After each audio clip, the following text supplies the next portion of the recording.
Okay, so now let's talk a little bit about deleting, filling, and joining at the edit level. So let's add a mesh here to demonstrate on. We're just going to do a cylinder. Now we talked about how to delete whole objects. Very simple, just select the object and press delete, or press X and confirm the delete. But we can delete things on a per face level by coming into edit mode,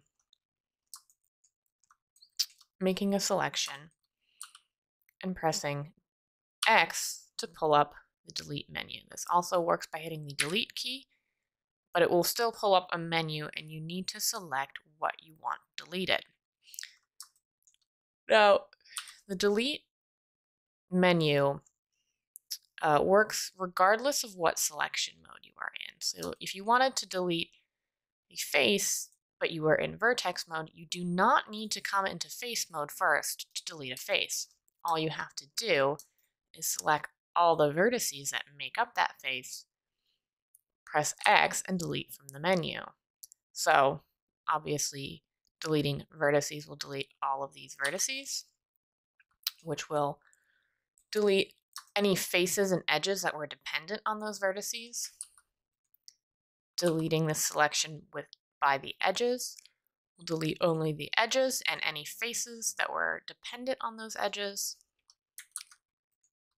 And deleting the faces will just delete the face. So again, I could be in face select mode, make a selection, and still delete the vertices.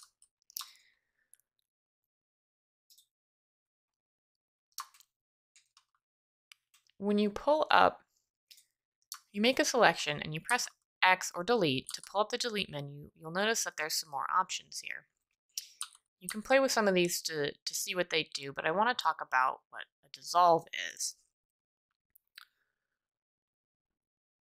What dissolve does is it deletes your selection without destroying your geometry as best as it can. So if I have this edge selected and I delete this edge, it has destroyed the edge, but it has also destroyed the faces that were dependent on it. However, with the same edge selected, if I press X and say dissolve those edges, Blender will delete the edge as well as the vertices that made it up, but instead of obliterating these faces, it has just merged them into a single face. Now, dissolve does have some limitations. It cannot read your mind, unfortunately. So, for example, let's say you selected two faces on a cube. Now, we could essentially make this one non-planar face by hitting X and pressing dissolve faces. And all it's done here is deleted this edge between them. But the face remains there. However, Control Z to undo, that same selection, if we press X and try to dissolve the edges, you'll see that Blender doesn't really know how to parse that. And indeed, if you were trying to visualize what that would look like, it's kind of hard to even picture it. So if Blender cannot dissolve your selection, it will just default to deleting it. You'll see that you get roughly the same result when you delete the edges as when you dissolve them.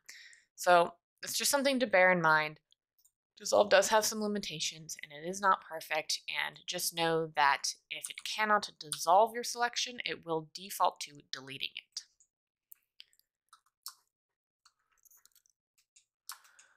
Okay. So let's say we have made our selection and we have deleted this face. Now, we can tell Blender to draw an edge or a face between any two or more points on a single object with the fill tool. So if we wanted to draw this face back in, let's say we couldn't just Control Z to undo it because we had done some other things to this mesh first. We can patch this hole by selecting the edges around it and just pressing F for fill on the keyboard. Now, the fill tool can also connect two unconnected vertices as long as they are in the same object. So if I had two separated pieces like this, I could connect them by making a selection, shift-clicking to make the other selection, and pressing F. And now you'll see when I have only vertices selected, it just draws an edge. But when I have 4 vertices selected, I now have 3 of these edges selected. So now when I press F, it will fill it with the face. The fill tool in Blender is fairly intuitive. We talked a little bit about edge loops in a previous video, and edge loops are pretty powerful in Blender. So the way that we could quickly fill the cylinder so it had these faces again is because these vertices are aligned and they form lines of loops, and Blender is able to recognize that even without the faces there. So what we can do is make a selection of a single quad, so 2 edges, 4 vertices, press F to fill, and we have our single face. But the cool thing about fill is that if now I come in and select just one of these edges, because it has one of these quads to establish kind of what you want from it, you can select a single edge on here and just press F repeatedly or hold it, and it will fill all the way around that circle. Now, this is dependent on this circle and this circle having the same number of vertices and them being roughly aligned. They don't have to be exactly on top of each other. You can see that if I come in here and undo this,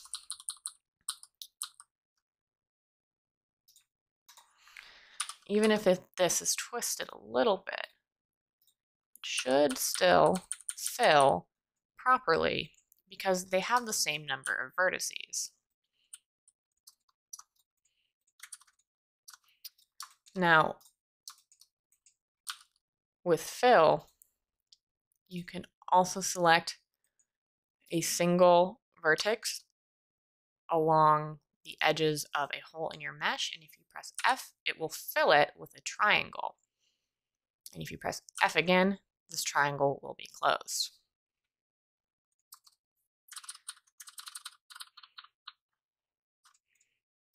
Just trying to undo some of these changes just so things don't end up extremely messy. All right. Now, the last thing I want to discuss before we move on is the join operation. And this is a bit similar to fill in that it will draw an edge between 2 unconnected vertices, but join will do so respecting the faces that are under it. So what I mean by that is that if I select this vertex and I come over to an unconnected vertex, say this one, now if I pressed fill on this, it would draw an edge. However, this face, I still have snapping on. I'm just going to turn that off by clicking the icon here. However, this face is not connected or divided by this edge. When I select it, it still selects this as one face instead of one face here and one face here. Now,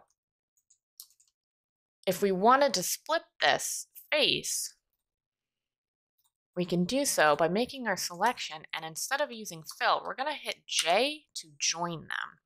And all join has done is connected these vertices, but it has divided this face. So you can see how this is really powerful for dividing up your mesh exactly the way you want it.